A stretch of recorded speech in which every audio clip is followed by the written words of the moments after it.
তবে বলে দেই, সব জায়গায় নবী সাল্লাল্লাহু আলাইহি ওয়াসাল্লাম সবকিছু করেন নাই।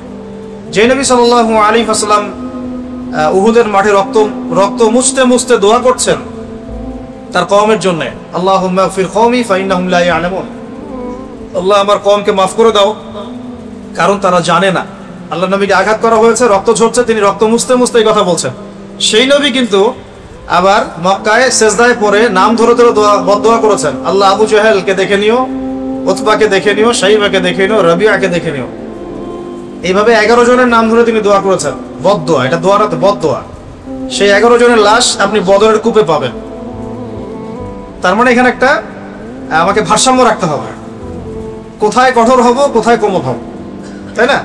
যে নবী সাল্লাল্লাহু আলাইহি ওয়াসাল্লাম গতকালকে বলবো হাতেব ইবনে আবি বালতাকে মাফ করে দিলেন রাদিয়াল্লাহু আনহু, সেই নবী সাল্লাল্লাহু আলাইহি ওয়াসাল্লাম সাহাবীদের মধ্যে 2 জন সাহাবীকে ডেকে বললেন, তোমাদের মধ্যে কে আছো কাব বিন আশরাফ আমাকে কষ্ট দিয়েছে, আমার কষ্ট লাঘব করতে পারো, কে আছে?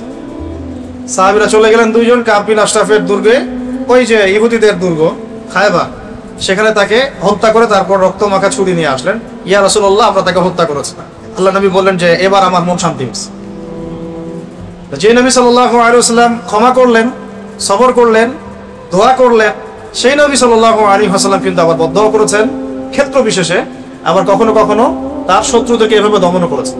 তা আমাদেরকে বুঝতে হবে কোন জায়গায় কোন ডিপ্লোমেসি মানে ইম্পোজ করতে হবে। তো এভাবে নবী, কিন্তু আমভাবে নবী সাল্লাল্লাহু আলাইহি ওয়াসাল্লাম ছিলেন রাউফুর রহিম। রাউফ সূরা তাওবার শেষের দিকে আপনারা একটা পাবেন। তো এটা একটা পয়েন্ট ছিল। আর আমভাবে নবী সাল্লাল্লাহু আলাইহি ওয়াসাল্লামকে মানুষ আপন মনে করত, তার কাছে মানুষ নিজের সমস্যা শেয়ার করত, সবাই তাকে আপন করে পেতে চাইতো, তাকে দেখতে মানুষ ছুটে আসতো, তার দরবারে পড়ে থাকতে মানুষ কমফোর্ট ফিল করত, তাকে আপন মনে হতো, তাকে নিজেদের সব সমস্যা শেয়ার করা যেত। তিনি এমন একজন মানুষ ছিলেন। যেমনটা আমি গতকালকে বলেছিলাম, সূরাতুল আলী ইমরান একটা আয়াত আছে, ফাবিমা রাহমাতিন মিনাল্লাহি লিনতা লাহুম ওয়া লাউ কুনতা ফাযযান গলিযাল কলবি ফানফাদ্দু মিন হাওলিকা। তো এটা আল্লাহ পাকের অনেক বড় দয়া তোমার উপরে হে নবী সাল্লাল্লাহু আলাইহি ওয়াসাল্লাম, যে তুমি অনেক নরম মনের মানুষ, না হলে কি হতো, তারা তোমার কাছ থেকে দূরে সরে যেত। তুমি যদি কঠোর মনের মানুষ হতে, তারা তোমার কাছ থেকে দূরে সরে যেত। এভাবে নবী সাল্লাল্লাহু আলাইহি ওয়াসাল্লামের চরিত্রের মধ্যে আমরা একটা বৈচিত্র্য দেখতে পাই, এবং এটা একটা ঐশ্বরিক বৈচিত্র্য। আল্লাহ রাব্বুল আলামিন তাকে ট্রেন্ড করেছেন এভাবে। এটা ছিল 4। তার মানে আমাদের নেতৃস্থানীয় ব্যক্তিবর্গ যে যেখানে থাকবো, আমরা যে যেখানে নেতৃত্ব পাই, আমাদেরকে অনুসারীদের প্রতি নরম, কোমল, সফট হতে হবে, এবং তাদেরকে কারোর সামনে ক্রিটিসাইজ করা যাবে না, বেইজ্জত করা যাবে না, বরং কোনো প্রবলেম হলে, ভুল হলে কাছে ডেকে নিয়ে গোপনে ইসলাহ এবং সংশোধন করতে হবে। আল্লাহ পাক তৌফিক দান করুন। 5 নম্বরটা বলেছিলাম যে তিনি অনুসারীদের ঐক্যটাকে সর্বোচ্চ গুরুত্ব দিতেন, কোনোভাবেই যেন ঐক্য বিনষ্ট না হয় তিনি সর্বোচ্চ সতর্ক থাকতেন, খেয়াল রাখতেন। এ কারণেই আওস এবং খাজরাজ আলাদা আলাদা গোত্র হওয়ার পরেও তারা বিভক্ত হয় নাই। এই কারণেই মুহাজির এবং আনসার আলাদা মানে বৈশিষ্ট্যের হওয়া সত্ত্বেও তারা কিন্তু কখনো বিভক্ত হন নাই। একবার একটা ঝগড়া হয়েছিল বলেছি গতকালকে, তো নবী সাল্লাল্লাহু আলাইহি ওয়াসাল্লাম স্বয়ং সেখানে গিয়ে বলেছিলেন, আমি বেঁচে আছি তারপরে আমার সামনে তোমরা কিভাবে ঝগড়া করছো। তো তিনি অনুসারীদের ঐক্যের দিকে সর্বোচ্চ গুরুত্ব প্রদান করতেন। আমরাও চেষ্টা করবো ইনশাআল্লাহ, আমরা যে যেখানেই নেতৃত্ব দেই না কেন, ছোট পরিসরে হোক আর বড় পরিসরে হোক, আমাদের অনুসারীদের মধ্যে যেন একটা ঐক্য থাকে। যে ঐক্যহীনতার কারণেই আজকে মুসলিম উম্মার আজকে এই অবস্থা আছে। 1914 সাল থেকে যদি হিসেব করেন, তো 14 সাল থেকে হিসেব করলে দেখা যায় যে এর আগ পর্যন্ত আমরা অ্যাটলিস্ট একটা শেল্টারের মধ্যে ছিলাম, একটা ভৌগোলিক শেল্টারের মধ্যে ছিলাম, একটা শেল ছিল খিলাফার। ফার্স্ট ওয়ার্ল্ড ওয়ার হওয়ার পর থেকে এটা ভেঙে গেল, এবং আস্তে একটা দুইটা হতে হতে প্রায় 52 কি 53টা আলাদা আলাদা মুসলিম রাষ্ট্র হয়ে গেল। এটা রাষ্ট্রীয় বিভক্তি হলো। তারপরে হলো রাষ্ট্রের মধ্যে আবার ঢুকে গেল ডেমোক্রেসি, সেকুলারিজম, কমিউনিজম, জাতীয়তাবাদ ইত্যাদি। তখন আবার আমরা পলিটিক্যালি বিভিন্ন দলে ভাগ হয়ে গেলাম। সবাই কিন্তু মুসলিম, সবাই কিন্তু মুসলিম, পলিটিক্যালি যারা আছে সবাই কিন্তু মুসলিম। তারপরে দেখেন এখানে অনেক ভাগ হয়ে গেল, করলো পশ্চিমারা, কারণ এই সবগুলো দর্শন ওদের থেকে আসছে। আবার ধর্মতাত্ত্বিক ক্ষেত্রে আমরা একটা মাযহাবের মধ্যে অনেকগুলো ভাগ হয়ে গেলাম। আবার যারা এখান থেকে বের হয়ে নতুন কিছু করার চেষ্টা করলেন না, আমরা চূড়ান্ত সহি, এটাই চূড়ান্ত যাদের বক্তব্য হয় আর কি।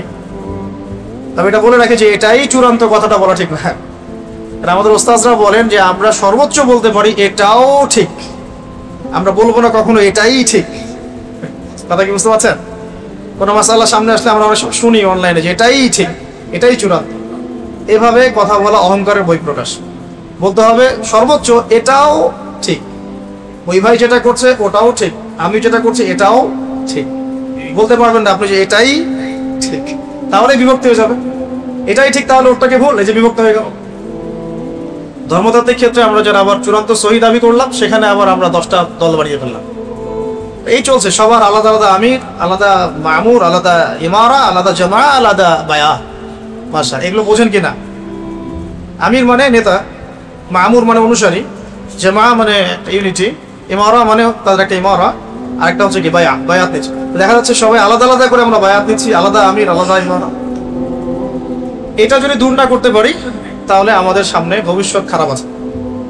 ভবিষ্যৎ খারাপ, কত খারাপ হতে পারে এটা আমাদের কল্পনাতেও নাই।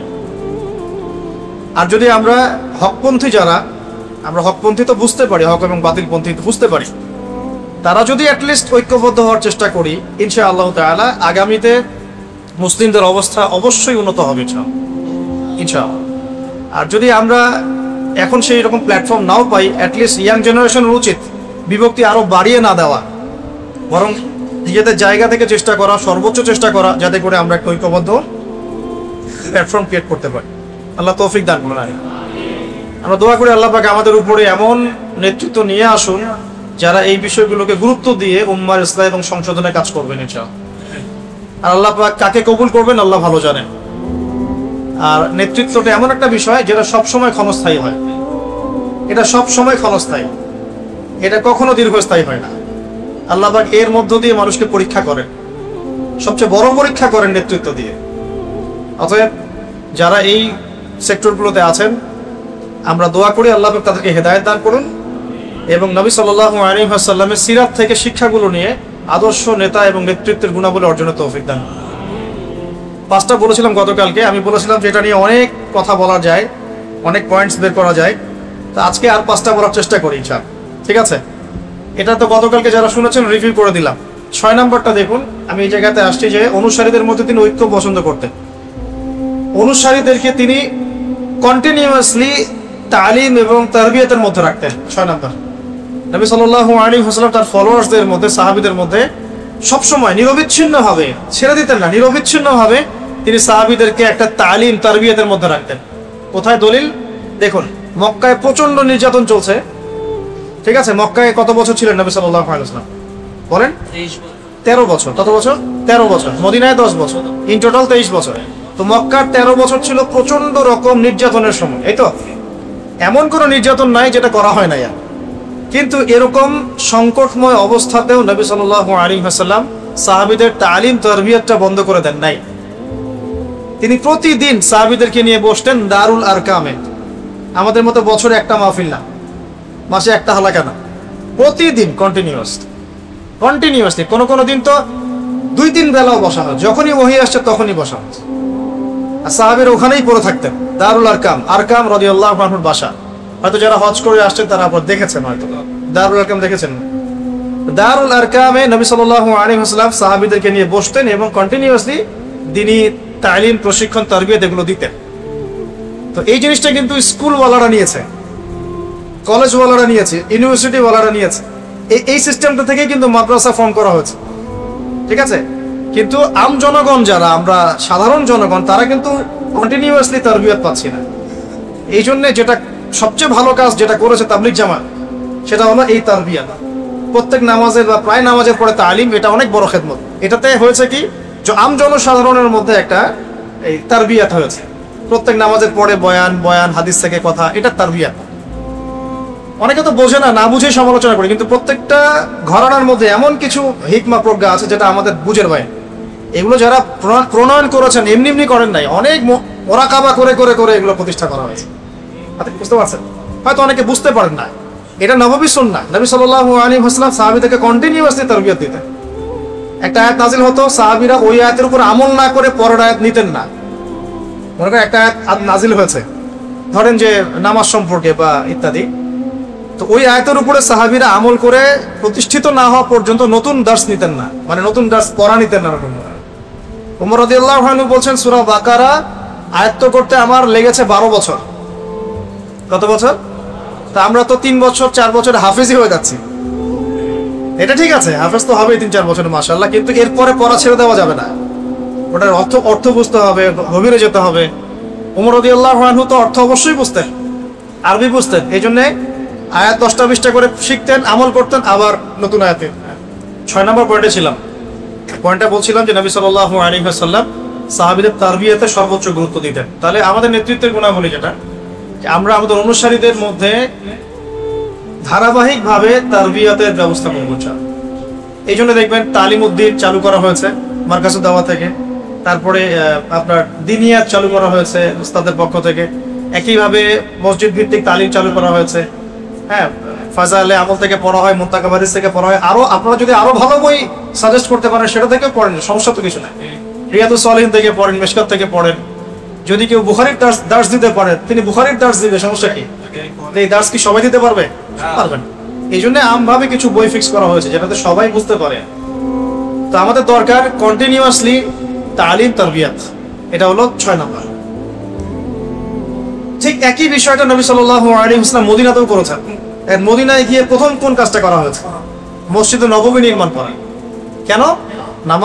নামাজের পরে সবাই আমরা বসবো, দিনের মোজাকারা হবে, কথাবার্তা হবে, তাবলীগ হবে, এবং এই মসজিদটা একটা মার্কাজ হিসেবে কাজ করবে। তাই না, হয়েছে না? যেই ফাংশন দারুল আরকামের ছিল মক্কায়, সেম ফাংশন কিন্তু মদিনা মুনাওয়ারায় এই মসজিদ নববীর। আর মসজিদ নববী নির্মাণের আগে আরো একটা মসজিদ নির্মাণ করা হয়েছে, সেটার নাম মসজিদে কুবা। মসজিদে শনিবারে নবী সাল্লাল্লাহু আলাইহি ওয়াসাল্লাম ফজরের নামাজের পরে তিনি তো জিকির আজকার করতেন, তাসবিহ তাহলিল করতেন, ইশরাক করে হেঁটে হেঁটে চলে যেতেন কুবায়, সেখানে গিয়ে 2 রাকাত নামাজ পড়তেন। এটা একটা কবুল উমরার নেকি হবে, এটাও করতে পারে। তো ওই মসজিদের ফাংশনও সেম ছিল, মানে দারুল আরকাম, মসজিদে নববী, মসজিদে কুবা, এই মসজিদগুলো কাজ করেছে মার্কাজুল ইসলাম হিসাবে, ইসলামের মার্কাজ হিসাবে, মার্কাজউদ্দিন, এরকম এই ফাংশনে। হ্যাঁ, তো আমরা যারা ধর্মতাত্ত্বিক হোক বা অন্য যে কোনো জায়গায় নেতৃত্ব পাবো বা পেয়েছি, অনুসারীদের মধ্যে এই চর্চাটা ধারাবাহিকভাবে অব্যাহত রাখা উচিত। আল্লাহ পাক তৌফিক দান। এটা কিন্তু করা হয়। যারা ইউনাইটেড নেশনসে আছে রেগুলার বসে, যারা জাতিসংঘে আছে তারা রেগুলার বসে পরামর্শ করে কোথায় কোন ফাসাদ লাগানো যায়। ঠিক আছে, ওদের ভাষায় হচ্ছে উন্নতি, অগ্রগতি আর ডেমোক্রেসি, আমরা বলি ফাসাদ। কি বলি? আর ফাসাদ আমি নিজে নিজে বলি নাই, আল্লাহ পাক কুরআনে বলেছেন। এটাও দলিল দিচ্ছি, আল্লাহ পাক বলেছেন কি, ওয়াইদা কিলা লাহুম লা তুফসিদু ফিল আরদ, যখন তাদেরকে বলা হয় জমিনে ফাসাদ সৃষ্টি করো না, ক্বালু, তারা বলে, ইন্নামা নাহনু মুসলিহুন, আমরা তো ইসলাহকারী, আমরা তো সংশোধনকারী, আমরা তো এখানে ডেমোক্রেসি প্রতিষ্ঠা করতে আসছি, আমরা তো এখানে সাম্য প্রতিষ্ঠা করতে আসছি, আমরা আসছি সন্ত্রাসীদেরকে মেরে ফেলব যাতে বিশ্বে শান্তি স্থাপিত হয়।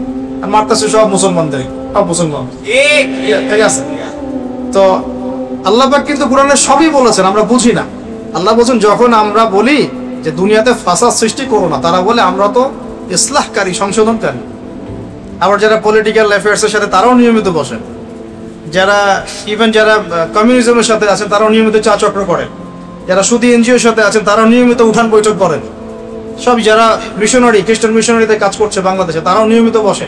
সবাই নিয়মিত কিন্তু কন্টিনিউয়াসলি একটা তারবিয়াত প্রশিক্ষণের মধ্যে থাকে, কর্মশালা হয়, সেমিনার হয়, এইটা ওইটা হয় না। তো এই জিনিসটা মুসলিমদের করা উচিত। যদি আমরা প্রতিকূল পরিবেশেও থাকি, অ্যাটলিস্ট বাসায় এটা করা উচিত। বাসায় তালিম করবেন কন্টিনিউয়াস, আল্লাহ পাক তৌফিক দান। আর এটা ছোট বাচ্চাদেরকেও এর মধ্যে ইনভলভ করতে হবে। আর এই বাচ্চারাই আগামী দিনে আল্লাহর রাস্তার দাওয়াতের কাজও করবে, ইনশাআল্লাহ জিহাদের কাজও করবে। এই বাচ্চারাই করবে ইনশাআল্লাহ। আমরা তো বুঝতে পারছি যে সময় আস্তে আস্তে ক্লোজিং ডাউন। 7 নম্বর হচ্ছে সবর। 7 নম্বর কি? সবর বা ধৈর্য। আমি আপনাদেরকে একটু বলি, মক্কা মদিনা উভয় জীবন মিলে নবী সাল্লাল্লাহু আলাইহি ওয়াসাল্লামের মতো সবরকারী কোনো ব্যক্তি এই মহাবিশ্বে নাই, কোনো ব্যক্তি নাই। এত ধৈর্য, এত সবর, সবর আর সবর, মানে আমরা বলতে গেলে মানে আমরা নিজেদের আবেগ নিয়ন্ত্রণ করতে পারবো। একজন ব্যক্তি যার আগেও কোনো গুনাহ নাই, পিছনেও কোনো গুনাহ নাই, শুধুমাত্র উম্মার স্বার্থে তিনি দিন রাত মানুষের দুয়ারে দুয়ারে ইসলামের দাওয়াত দিচ্ছেন, রাতের বেলা নামাজ পড়ছেন, সেই নামাজে পা ফুলিয়ে ফেলছেন, সকালবেলা কাবা ঘরের সামনে গিয়ে নামাজ পড়ছেন, আবু জাহেল আবু লাহাবেরা গিয়ে চাদর দিয়ে উটের নাড়ি ভুড়ি দিয়ে তাকে পেঁচিয়ে ধরেছে, গলা দিয়ে মনে হয় শ্বাস বের হয়ে যায় যায় অবস্থা। ফাতিমা রাদিয়াল্লাহু আনহা এসে এটা সরালেন। ধৈর্য। তিনি রাস্তা দিয়ে হেঁটে যাচ্ছেন, একজন কাফের তাকে থুতু দেওয়ার চেষ্টা করেছিলেন, বদদোয়া করেন নাই তিনি। ধৈর্য। তায়েফে গিয়েছেন, তায়েফে 3 জন ভাই ছিল, আব্দে ইয়ালাইল একজনের নাম, আব্দে মাসউদ আরেক নাম হচ্ছে হাবিব বিন আমর, 3 জন। এই 3টা বড় বড় গোত্রের লিডার, মানে আমাদের ধরেন বড় বড় 3টা দলের মানে যারা চেয়ারম্যান, এরকম আর কি। ওরা ইসলাম কবুল করলে বাকিরা করবে, এরকম একটা ভাব। তো তায়েফের এই 3 গোত্রের এই সর্দাররা তো ইসলাম কবুল করলোই না, ছোট ছোট ছেলেদেরকে লেলিয়ে দিল, ওই যে পাগল লোকটাকে ঢিল মেরে আসো যাও। শুধু একটা দুইটা ঢিল না, বৃষ্টির মতো পাথর পড়তে লাগলো, বৃষ্টির মতো পাথর। সাথে ছিলেন যায়েদ বিন হারেসা রাদিয়াল্লাহু আনহু, নবী সাল্লাল্লাহু আলাইহি ওয়াসাল্লাম পালক পুত্র বলা হতো। যায়েদ বিন হারেসা রাদিয়াল্লাহু আনহু, বলে রাখি, এটা কুইজ রাখতে পারেন, কোরআনে একমাত্র সাহাবী যার নাম এসেছে তার নাম যায়েদ বিন হারেসা। সুবহানাল্লাহ। কোরআনে মাত্র একজন সাহাবীর নাম আছে, 25 জন নবীর নাম আছে, একজন সাহাবীর নাম আছে, তার নাম যায়েদ ইবনে হারেসা। কোন সূরায় আছে এটা বলে দিব না, খুঁজে বের করুন। তিনি নবী সাল্লাল্লাহু আলাইহি ওয়াসাল্লামের সামনে এরকম করে দাঁড়িয়ে আছেন যে পাথরগুলো লাগলে আমার গায়ে লাগুক। তারপরেও নবী সাল্লাল্লাহু আলাইহি ওয়াসাল্লামের মাথা মোবারক, তারপরে যে থুতনি, হাঁটু, এগুলোতে পাথর লেগেছে, এবং জুতা, যে জুতাটা তিনি পরেছিলেন এটা রক্ত দিয়ে জমে গেছে, রক্ত দিয়ে পায়ে জমে গেছে। তবুও তিনি বদদোয়া করেন নাই। তায়েফ থেকে আসার পথে খেজুর বাগান, আঙ্গুর বাগানে বসেছিলেন। আঙ্গুর বাগানে বসা অবস্থায় মালাকুল জিবাল এসেছে, পাহাড় পর্বত নিয়ন্ত্রণকারী ফেরেশতা, সাথে জিবরাইল আলাইহিস সালাম। তারা এসে বলছেন, ইয়া রাসূলুল্লাহ, আপনার সাথে যে আচরণ করা হয়েছে আমরা দেখেছি, আল্লাহ দেখেছেন, আপনি যদি দোয়া করেন বা আপনি যদি চান, আমরা 2 পাহাড়ের মাঝখানে এদেরকে ফেলে পিষে দিব। নবী সাল্লাল্লাহু আলাইহি ওয়াসাল্লাম বলছেন, শুনেন কি বলছেন। তিনি বলছেন, বাল আরজু, বরং আমি এটা চাই, আইয়ুখরিজাল্লাহু মিন আসলাবিহিম কওমুন, আল্লাহ পাক তাদের ঔরস থেকে এমন একটা সম্প্রদায় যেন বের করেন, আল্লাযীনা ইয়াবুদুনাল্লাহ ওয়া লা ইউশরিকুনা বিহি শাইআ, যারা আল্লাহর ইবাদত করবে তার সাথে কাউকে শরীক করবে। এটা আমাদের নবীর চরিত্র, তার ক্যারেক্টার, তার সবর। আমি কিন্তু বলে দিয়েছি, তিনি যে নবী এরকম সবর করেছেন, সেই নবী কাব বিন আশরাফকে হত্যার জন্য লোক পাঠিয়েছেন, সেই নবী বদরে অস্ত্র ধরেছেন, উহুদে অস্ত্র ধরেছেন। বুঝতে হবে কখন কি, কারণ এটা তিনি উম্মার জন্য করছেন, উম্মার স্বার্থে, দিনের স্বার্থে। ব্যক্তিগত আক্রোশের কোনো প্রতিশোধ তিনি নেন নাই। একজন সাহাবীর নাম বলি, আবু হুরায়রা রাদিয়াল্লাহু আনহু, শুনেছেন? আবু হুরায়রা রাদিয়াল্লাহু আনহু কোন গোত্রের আপনারা জানেন? এই তায়েফের সেই যে গোত্রটা ছিল তার পরবর্তী জেনারেশন হচ্ছে আবু হুরায়রা রাদিয়াল্লাহু আনহু। সেদিন যদি বদদোয়া করা হতো, হয়তো আজকে আপনি আবু হুরায়রা রাদিয়াল্লাহু আনহুকে পেতেন না। সুবহানাল্লাহ। সবর, সবর কি? নিজের চাচারা সারাদিন গালিগালাজ করে, খুব কষ্ট না? যে স্ত্রী, সন্তান, আশপাশের মানুষ যদি বিপথে চলে যায়, আপনাকে সাপোর্ট না করে, কষ্ট না এটা? এর চেয়ে বড় কষ্ট আর কি হতে পারে? চাচারা সারাদিন গালিগালাজ করে, মানুষ তাকে সারাদিন গালি দেয়, কেউ বলে মজনুন, পাগল, এই যে পাগল যাচ্ছে, আপনি মনে করেন রাস্তায় যাচ্ছেন, কেউ 4-5 থেকে লোকজন বলছে এই যে পাগল যায়, কেমন লাগবে আপনার শুনতে? যাচ্ছেন আপনি, কেউ বলছে এই যে মজনুন, এই যে সাহের, জাদুকর যাচ্ছে, এই যে কাযযাব, মহামিথ্যাবাদী যাচ্ছে, এই ফারিকুল জামা, জামাত বিভক্তকারী যাচ্ছে, এরকম প্রায় 15-16টা গালি তাকে খেতে হয়েছে। সবর করেছেন, ধৈর্য ধরেছেন, সবর। সাহাবীদেরকে অত্যাচার করা হচ্ছে তার সামনেই। অনেক সময় নিজে সবর করা যায় কিন্তু অন্যের কষ্ট দেখা যায় না। সাহাবীদেরকে তার সামনে মারা হচ্ছে, কাউকে ঝুলিয়ে, কাউকে ওই বালুর মধ্যে শুইয়ে, কাউকে পাথর চাপা দিয়ে, কত কি। সুমাইয়া রাদিয়াল্লাহু আনহাকে বর্ষা নিক্ষেপ করে হত্যা করা হলো, বেলাল ইবনে রাবাহকে মরুভূমিতে শুইয়ে নির্যাতন করা হচ্ছে, সুহাইব রুমিকে এমন আঘাত করা হচ্ছে চোখ নষ্ট হয়ে গেছে একটা। তারপরে উসমান বিন আফফানকে নিচে চাটাই দিয়ে ধোঁয়া দেওয়া হয়েছে, আবু বকর রাদিয়াল্লাহু আনহুকে পর্যন্ত জুতা দিয়ে আঘাত করা হয়েছে। কয়জন সাহাবী বাঁচছিলেন? কিছু কিছু সাহাবীকে আঘাত করার সাহস হতো না, তাদেরকে আঘাত করতো না তারা, যেমন হামজা রাদিয়াল্লাহু আনহু, ওমর ইবনুল খাত্তাব রাদিয়াল্লাহু আনহু। আঘাত করলে তো খবর আছে, 10 জন মিলাতে পারবে না তার সাথে। বাকি দুর্বলদের উপর অমানবিক নির্যাতন চলতো। নবী সাল্লাল্লাহু আলাইহি ওয়াসাল্লাম বলতেন, ইসবিরু, তোমরা সবর করো, ফাইন্না মাউইদাকুমুল জান্নাহ, তোমাদের জন্য অপেক্ষা করছে জান্নাত। নেতৃত্বের গুণাবলী ধৈর্য, প্রচন্ড ধৈর্য, এবং অনুসারীদেরকেও ধৈর্যশীল হতে হবে। আল্লাহ পাক তৌফিক দান। আমরা কিন্তু অনুসারী হিসেবে ধৈর্যশীল না, জানেন, খুব অস্থির অস্থির, মানে 1 মাসে কেন হচ্ছে না, 3 মাসে কেন হচ্ছে না, এত হচ্ছে, এত আন্দোলন হলো, এত কিছু হলো, কেন পরিবর্তন আসছে না, আমরা খুব অস্থির। আমাদের নবীজির 23 বছর লেগেছে, 23 বছর। নূহ আলাইহিস সালাম দাওয়াত দিয়েছেন 950 বছর, 950 বছর। আগেকার বনু ইসরাইলদের যে কওম, তারা এক একজন হায়াত পেয়েছে 500 বছর, 1000 বছর, 2000 বছর, 1500 বছর। আমরা অনেক অস্থির, আমাদের সবর কম। আল্লাহ পাক আমাদেরকে সবর দান করুন, আমিন। সবরের অনেক দৃষ্টান্ত আছে। তায়েফের, উহুদের তো জিতে যাচ্ছিলাম, নবী সাল্লাল্লাহু আলাইহি ওয়াসাল্লাম বলেছিলেন জাবালে রুমা থেকে তোমরা নামবে না নিচের দিকে, মনে আছে? কিন্তু 50 জন সাহাবী আল গনিমা বলে নেমে গিয়েছেন। এটা একটা ভুল ছিল, নেতার আদেশ অমান্য করা হয়েছে এখানে। বাস খালিদ বিন ওয়ালিদ রাদিয়াল্লাহু আনহু পিছন দিক থেকে এসে একদম ঘোড়সাওয়ার নিয়ে এসে 2 দিকের চাপে পিষ্ট হয়ে, হয়তো বা কতক্ষণ হবে, 1 ঘন্টা 2 ঘন্টা, এর মধ্যেই 70 জন সাহাবী শহীদ হয়ে গেলেন। আল্লাহ নবীর সামনে সাহাবীর একের পর এক শহীদ হচ্ছে, একের পর এক। আমি নিজেও কিন্তু খুব দুর্বল মনের মানুষ। কেন বলছি? আমরা হয়তো গরু ছাগল এগুলো জবাই করতে পারি, সমস্যা হয় না, কিন্তু কোনো মানুষের রক্ত দেখলে কিন্তু খারাপ লাগে। অনেকে নিতে পারে না, আমি নিতে পারি না। মানুষের রক্ত, মানে রক্তাক্ত অবস্থা, এটা দেখতে কিন্তু একটা শক্ত কলিজার দরকার আছে। অনেকে নিতে পারে না, আপনি কিন্তু নিতে পারেন। তো একটু চিন্তা করেন, নবী সাল্লাল্লাহু আলাইহি ওয়াসাল্লামের পাশে তার প্রিয় মানুষরা এইভাবে একজন একজন করে শহীদ হচ্ছে। শেষের দিকে তার কাছে 9 জন মানুষ ছিল, 9 জন সাহাবী, একজন একজন করে শহীদ হতে লাগলেন, একজন একজন করে। ওই সময় সাদ বিন আবি ওয়াক্কাস রাদিয়াল্লাহু আনহু টিকে ছিলেন, আর তালহা বিন উবাইদুল্লাহ, এই 2 জন, বাকি সব শেষ, সব শহীদ। আর তালহা রাদিয়াল্লাহু আনহুর গায়ে তখন 40 থেকে 50টা তরবারির আঘাত আছে। এটা সহ্য করার জন্য কত সবরের দরকার, কত মেন্টাল স্ট্রেংথের দরকার, একটু ভাবতে হবে এগুলো আমার। কারণ আমরা কিন্তু সিরাত পড়ি, কিন্তু অনুধাবন করতে পারি না। আমি ওই যে খুব অনুধাবন করে বোঝাতে পারছি, আমি দাবি করছি না, কিন্তু চেষ্টা করছি ব্যাপার নিশা। সাদ বিন আবি ওয়াক্কাস রাদিয়াল্লাহু আনহু তীর ছুটতে থাকলেন, এবং তিনি খুব মারাত্মক তীরন্দাজ ছিলেন। হাদিসে আসছে যে তীরের মধ্যে বরকত আছে, ঘোড়ার মধ্যে বরকত আছে, এগুলো উঠে গেছে এখন। তো এই একমাত্র সাহাবী সাদ বিন আবি ওয়াক্কাস রাদিয়াল্লাহু আনহু, যার ব্যাপারে আমাদের নবীজি এই কথা বলেছেন, হে সাদ, তোমার উপর আমার পিতামাতা কুরবান হোক। সাদ বিন আবি ওয়াক্কাস রাদিয়াল্লাহু আনহু বীরত্ব দেখে নবী সাল্লাল্লাহু আলাইহি ওয়াসাল্লাম বলেছেন, হে সাদ, তোমার জন্য আমার পিতামাতা কুরবান হোক। কিন্তু সবসময় দেখি সাহাবীরা বলেন, ইয়া রাসূলুল্লাহ, আপনার জন্য আমার পিতামাতা কুরবান। তালহা রাদিয়াল্লাহু আনহু ওই অবস্থাতে আল্লাহর নবীকে ঘাড়ে নিয়ে উহুদ পাহাড়ের উপরে উঠেছেন, একটা সেফ জোনে নিয়ে গেছেন। সাহাবীরা আস্তে আস্তে উপরে উঠেছেন। সবর দেখেন, ধৈর্য, কত ধৈর্য ধরতে পারে একটা মানুষ। তাকে শুধু 14-15টা গালি দেওয়া হয়েছে তাই নয়, তাকে প্রায় 15 বার হত্যাও করার চেষ্টা করা হয়েছে। সবর দেখেন, ইস্তেকামা, সবর। তিনি শুয়ে আছেন একটা যুদ্ধে, রেস্ট নিচ্ছেন, তাঁবুর কাছাকাছি একটা মুশরিক চলে আসছে। তখন তরবারিটা ঝুলানো ছিল গাছের উপর। ওই তরবারিটা নিয়েই সেই মুশরিক এটা খুলে আল্লাহ নবী সাল্লাল্লাহু আলাইহি ওয়াসাল্লামকে তাক করে ধরে বলছে। ওই সময় তিনি ঘুম থেকে উঠে গেছেন। তখন নবী সাল্লাল্লাহু আলাইহি ওয়াসাল্লাম বলেছে, এবার আপনাকে কে বাঁচাবে?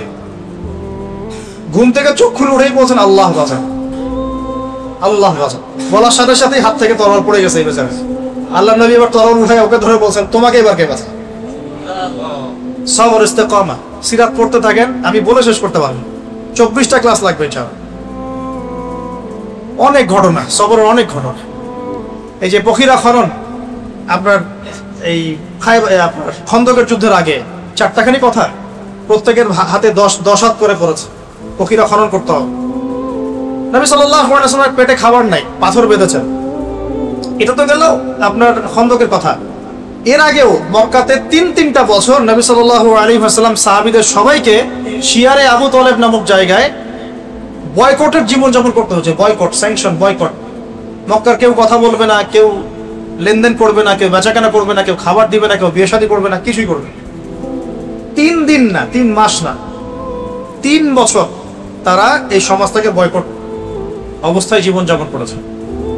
ওই সময় সিরাতের কিতাবে আসছে অনেক সাহাবী গাছের ছাল পাতা খেয়ে বেঁচেছিলেন। গাছের ছাল পাতা, সবর। নবী সাল্লাল্লাহু আলাইহি ওয়াসাল্লামের এরকম কষ্টের মুহূর্তেও হঠাৎ তার চাচা আবু তালেবের ইন্তেকাল হয়ে গেল।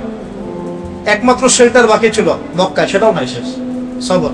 ঠিক তার কয়েকদিন পরেই তার প্রেমময় স্ত্রী, যেরকম স্ত্রী ঘরে থাকলে আসলে আর বাইরে হাজারটা শত্রু থাকলেও কিছু না, এমন স্ত্রী ছিলেন যে বাইরে হাজার শত্রু থাক, ঘরে যদি একজন খাদিজা থাকে কিচ্ছু লাগে না। এটা পাওয়া এই যুগে খুব ডিফিকাল্ট, খুব ডিফিকাল্ট, সো ভেরি ডিফিকাল্ট। খুশ নসিবদের তাকদির এটা জুটবে। আমরা আপনাদেরকে রিকোয়েস্ট করি যে নিজেদের চরিত্রটাকে পবিত্র রাখেন, আল্লাহর কাছে বেশি বেশি দোয়া করতে থাকেন, ইনশাআল্লাহ আল্লাহ চাইলে মিলাই দেবে। চাচা আবু তালেবের ইন্তেকাল হয়ে গেল, তার মাত্র কয়েকদিন পরেই খাদিজা রাদিয়াল্লাহু আনহা। এই সময় কি অবস্থা? মক্কার লোকজন গালি দিচ্ছে, হত্যার চেষ্টা করছে, বয়কট করছে, হ্যাঁ, শারীরিক নির্যাতন করছে, মানসিক নির্যাতন করছে, ইকোনমিক বয়কট করছে, সাহাবী থেকে তার সামনে অত্যাচার করছে। তিনি সবরের একটা মূর্ত প্রতীক ছিলেন। মদিনায় গিয়েও তো আমি বললাম, উহুদে, বদরে, খন্দকে, খায়বারে, হুদাইবিয়ায় কত সবর দিয়েই শেষ করা যাবে।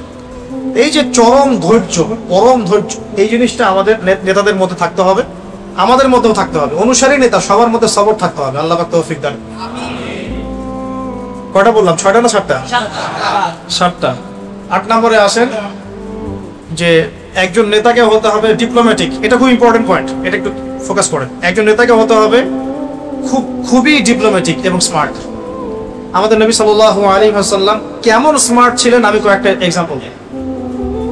এগুলো আমি ঘেটে ঘেটে নোট আউট করেছিলাম যে তিনি আসলে মানসিকভাবে কেমন ছিলেন। মানে আমরা অনেক সময় মনে করি তিনি খুব আধ্যাত্মিক মানুষ ছিলেন, তাই না? আধ্যাত্মিক মানুষ, নামাজ, রোজা, তেলাওয়াত, আধ্যাত্মিক মানুষ এমন মনে হয়, কিন্তু আসলে তিনি ছিলেন সব গুণের সমন্বয়ে একজন মানুষ। যত গুণাবলী থাকতে পারে একটা মানুষের মধ্যে, সবগুলোর সমন্বয় তার মধ্যে। কত স্মার্ট, কত বিচক্ষণ আপনাকে একটু দেখাই। নবী সাল্লাল্লাহু আলাইহি ওয়াসাল্লাম দেখলেন মক্কার পরিবেশ ভালো না, মক্কার পরিবেশটা অনুকূলে না। তখন তিনি ইমিডিয়েটলি সাহাবীদেরকে বললেন, তোমরা আবিসিনিয়াতে চলে যাও। কোথায় চলে যাও? আবিসিনিয়া।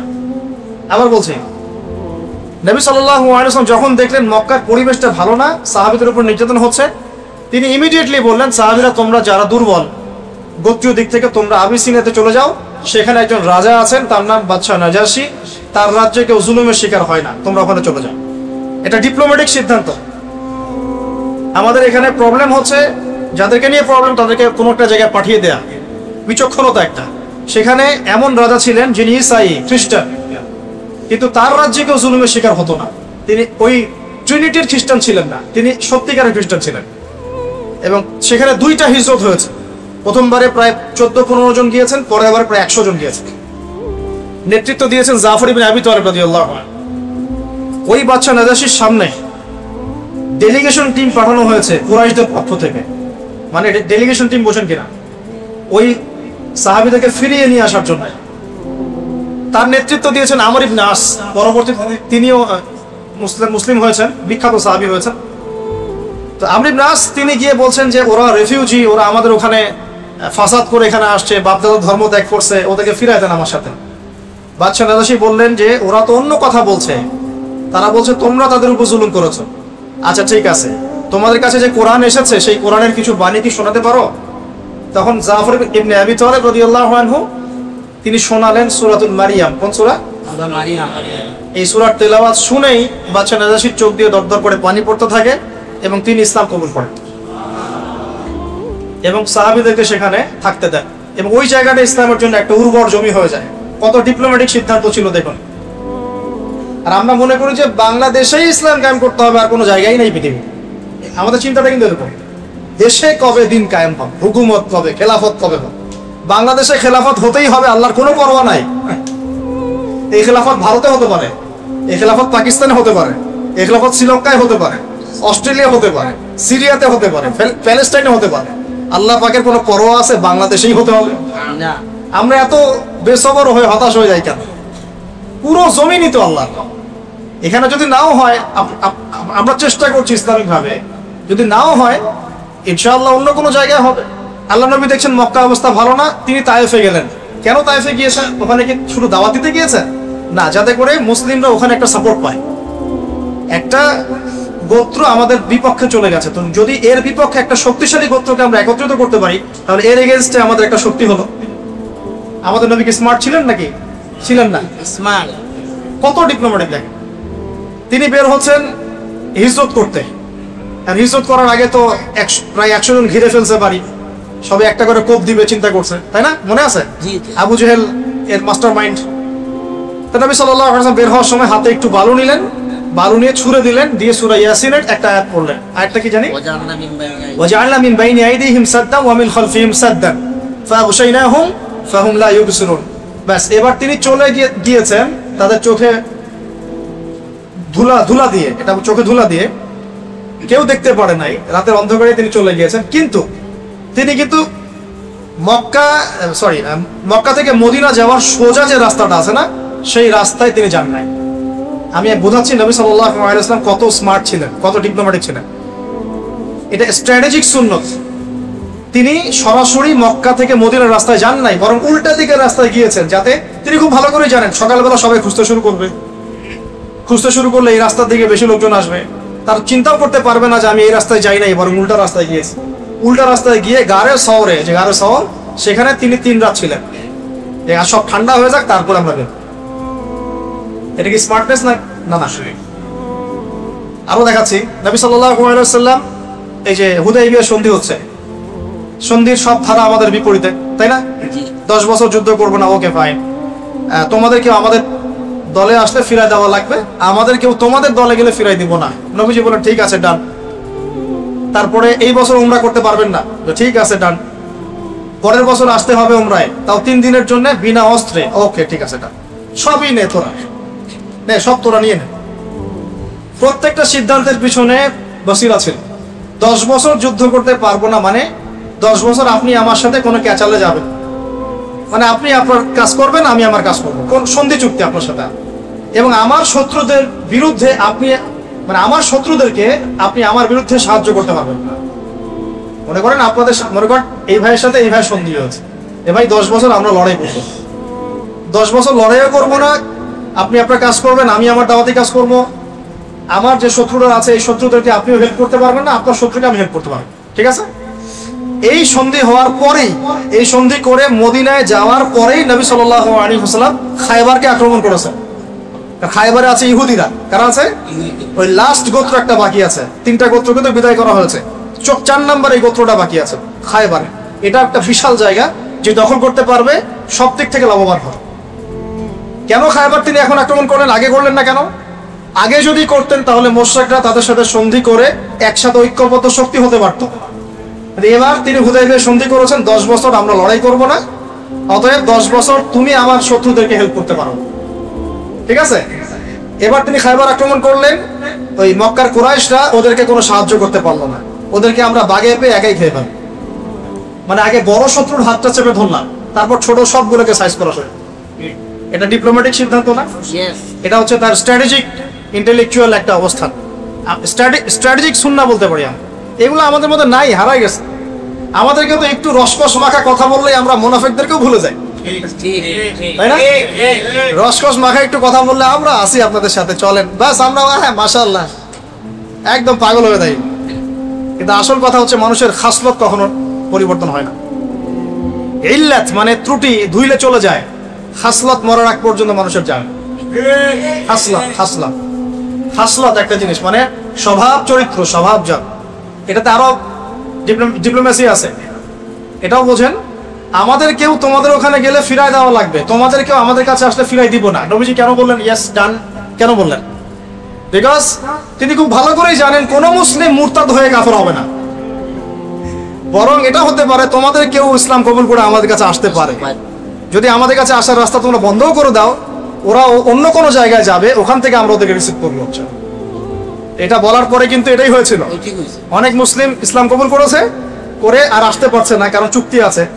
তখন নবী সাল্লাল্লাহু আলাইহি ওয়াসাল্লাম একটা খবর পাঠালেন, তোমরা একটা ওয়াদি উপত্যকা চলে যাও।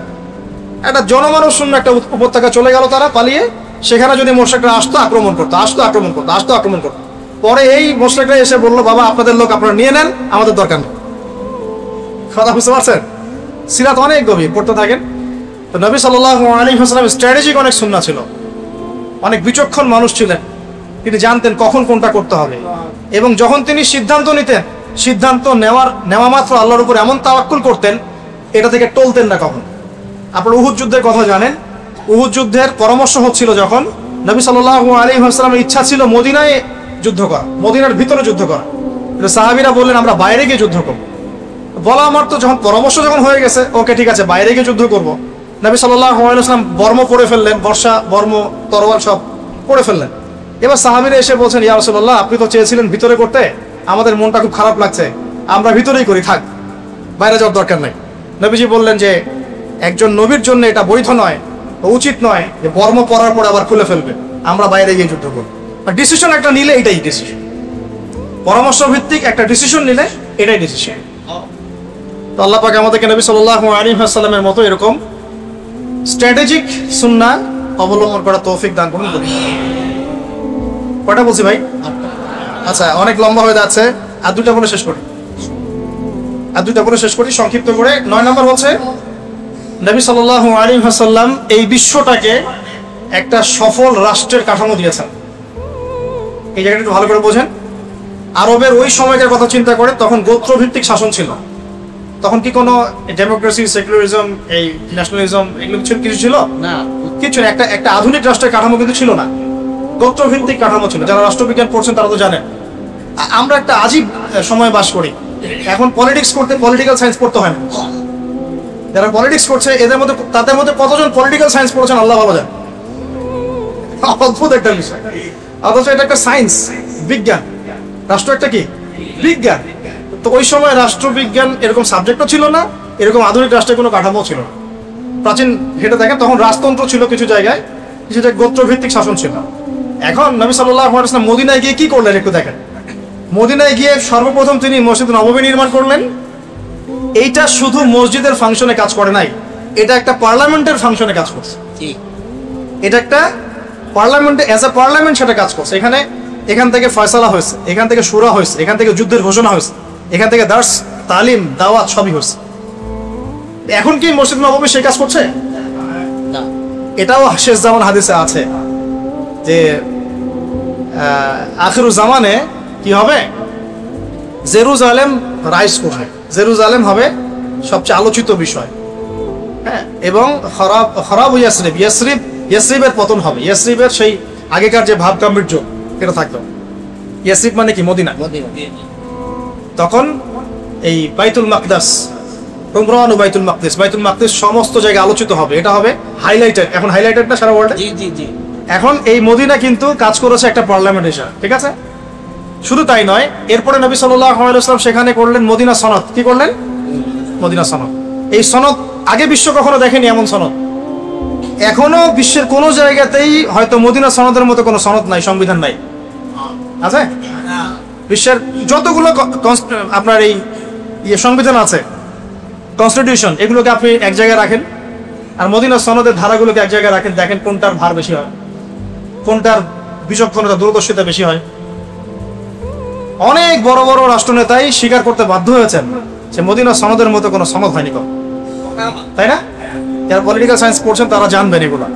এখন সনদটা কেন করা হলো? যাতে মুসলিমদের সাথে আমরা সবাই মিলে একসাথে থাকলাম। মুসলিমরা, ওখানে আছে ইহুদিরা, ওখানে আছে কিছু খ্রিস্টান, কিছু পৌত্তলিক, আমরা একটা সাম্যের রাষ্ট্র কায়েম করলাম। আমরা কি ইহুদিদের ধর্ম পালনে কোনো বাধা দিয়েছিলাম বা খ্রিস্টানদের উপর কোনো জুলুম করেছিলাম? বরং ওরাই চুক্তি ভঙ্গ করে মুশরিকদেরকে সাহায্য করলো আমাদের বিরুদ্ধে, তখনই তো যুদ্ধটা হলো। তো এই সাম্যের রাষ্ট্র দেখিয়েছে ইসলাম। তার মানে সবচেয়ে সেরা পলিটিক্যাল লিডার কাকে বলবেন আপনি? এখন চিন্তা করেন, তার পলিটিক্যাল ডিপ্লোমেসি দেখেন, তার আধুনিক রাষ্ট্রনীতি প্রণয়নটা দেখেন।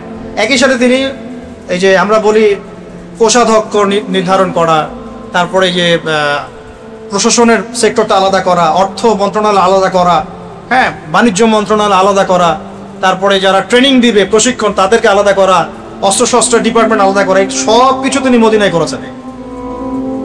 এমনি এমনি তো বদর যুদ্ধ হয় নাই। কিছু সাহাবীর দায়িত্ব ছিল মানুষকে ইলম শেখানো, তাদের কাজ এইটা, ইলম নিয়ে কাজ করা। কিছু সাহাবীর কাজ ছিল মানুষ ইসলামের দাওয়াত কাফেলায় যাওয়া, দাওয়াতি কাফেলায় গিয়ে মানুষকে দূরে দূরে গিয়ে ইসলামের দাওয়াত দেয়া, তারা দায়ী ছিলেন, মোবাইল নেই। কিছু সাহাবী ছিলেন যারা ছিলেন সামরিকভাবে খুব দক্ষ, তারা মানুষকে শেখাতেন কিভাবে যুদ্ধ করতে হয়। কিছু সাহাবী ছিলেন ব্যবসা বাণিজ্য ভালো বুঝতেন, তারা ব্যবসার সেক্টরটা নিয়ন্ত্রণ করতেন। এভাবে পুরো রাষ্ট্রটাকে সাজানো হয়েছিল। আর এটার উপর দাঁড়িয়েই সবচেয়ে সোনালী শাসন কায়েম করেছিলেন ওমর ইবনুল খাত্তাব রাদিয়াল্লাহু আনহু। আসসালামু আলাইকুম। ভিডিওটা যদি ভালো লাগে তাহলে ভিডিওতে একটা লাইক, কমেন্ট, শেয়ার এবং নতুন দর্শক হয়ে থাকলে অবশ্যই চ্যানেলটা সাবস্ক্রাইব করবেন। ধন্যবাদ।